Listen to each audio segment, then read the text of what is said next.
I am Kiana Day Williams. I consider myself a creative because I dibble and dabble in a number of the arts, but most people know me as a musician. I started in the arts as a child. I really can't tell you how far back it goes, but I can say that I started working at my church when I was 12 years old, which was years ago. But professionally, I've been a music educator for 20 years. I grew up singing my high school choir director, Marquise Butler Ezel, back in Jackson, Mississippi at Callaway High School. She was the model, she was the blueprint by which I decided I wanted to model my career after as a music educator, particularly as a choral educator.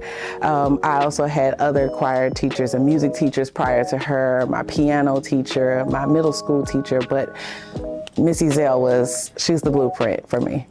The person who has influenced my art the most throughout Black history, that's a very hard question, but if I were to pinpoint somebody who really made me, I saw them and I said, I want to be a singer and I want to sing just like them, is Whitney Houston. As a child, I actually thought I was going to be a Whitney Houston impersonator when I grew up. That was my dream. This is 4-year-old Kiana. But I've watched her career, just watching how she is as an artist, knowing that she came out of the church just like I was singing at church, and then the influence that she's had on so many people's lives through her art has been important to me.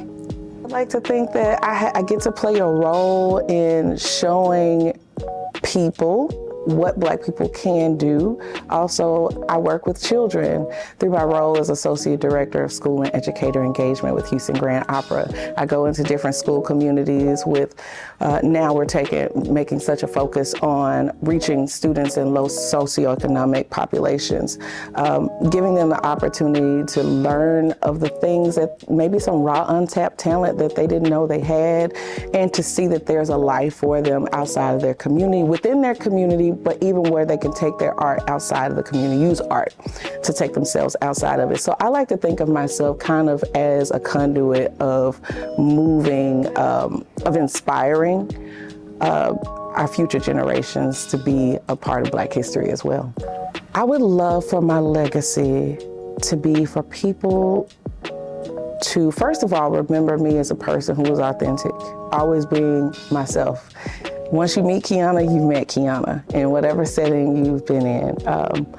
I'd like to think that people saw me as a person, remember me as a person who saw them for their humanity, not just for what they could do for me or what I could do for them, but seeing them and recognizing that there's something, they are a person who is bringing something forward.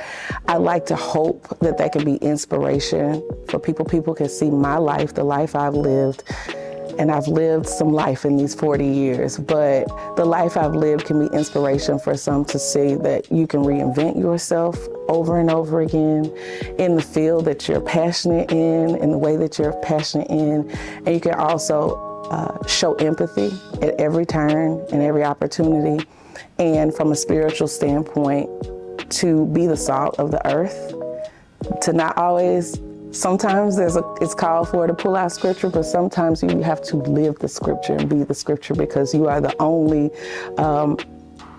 sense of spirituality that some people experience. So I like to hope that part of who I am, some part of who I am, show people who Christ is.